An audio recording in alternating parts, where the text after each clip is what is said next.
আপনি কি মোবাইল দিয়ে প্রফেশনাল লেভেলের মোশন গ্রাফিক্স বানাতে চান? তাহলে এই ভিডিওটা আপনার জন্য। আজকে আমরা শিখব কিভাবে অ্যালাইট মোশন অ্যাপ ব্যবহার করে সহজেই দুর্দান্ত মোশন গ্রাফিক্স এডিটিং করা যায়। প্রফেশনাল ভিডিও ক্রিয়েটর থেকে শুরু করে বিগিনার সবাই এই টিপসগুলো মিস করলে চলবে না।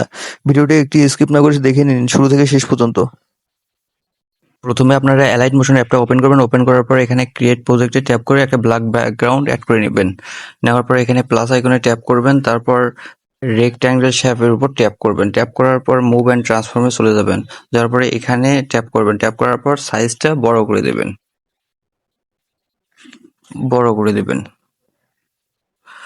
তারপর এখান থেকে বের হয়ে আবার সার্কেলে ট্যাপ করবেন। ট্যাপ করার পর বর্ডার অ্যান্ড শ্যাডোতে চলে যাবেন। তারপর স্ট্রোকটা অন করে দেবেন। দেওয়ার পরে এখানে হোয়াইট করে দেবেন। তারপর আবার রেক্ট্যাঙ্গেল সার্কেলে ট্যাপ করবেন। ট্যাপ করার পর কালার অ্যান্ড ফিলে চলে আসবেন। আসার পরে এখানে নো ফিল করে দেবেন। তারপর আবার সার্কেলে ট্যাপ করে ইফেক্টে চলে আসবেন। তারপর অ্যাড ইফেক্টে চলে আসবেন। তারপর এখানে সার্চ দিবেন ড্রয়িং প্রোগ্রেস, এটাতে ট্যাপ করবেন। ট্যাপ করার পর স্ট্যান্ডার্ড সেটিংয়ে ট্যাপ করে দেবেন। তারপর এটাতে আপনারা স্টারে থাকবে ইন্ডে ট্যাপ করবেন। ট্যাপ করার পর প্রথমে একটা কি ফ্রেম দিবেন, সামনে গিয়ে আরেকটা কি ফ্রেম দিবেন। দেওয়ার পরে প্রথম কি ফ্রেমে চলে আসবেন। আসার পরে এটা 0 করে দিবেন। তারপর এখানে একটা গ্রাফ অ্যাড করে দিবেন। 4 নম্বর যে গ্রাফটা আছে এই গ্রাফটা অ্যাড করে দিবেন। তারপর এখন যদি ভিডিওটা প্লে করি তাহলে এইরকম দেখাবে।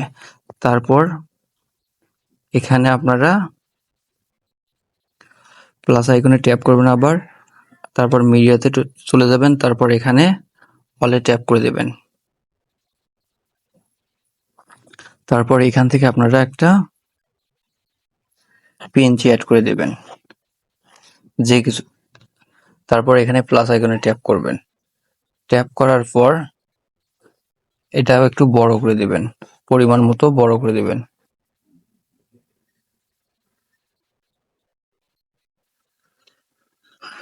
বড় করে দেওয়ার পরে ব্যাক আসবেন। তারপর আবার ট্যাপ করবেন। তারপর ইফেক্টে চলে আসবেন। এখানে প্লাস ইফেক্টে ট্যাপ করে এখানে ফেড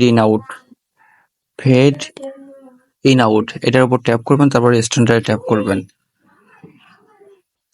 তারপর এখন তো ভিডিওটা প্লে করবেন তখন এইরকম আসবে।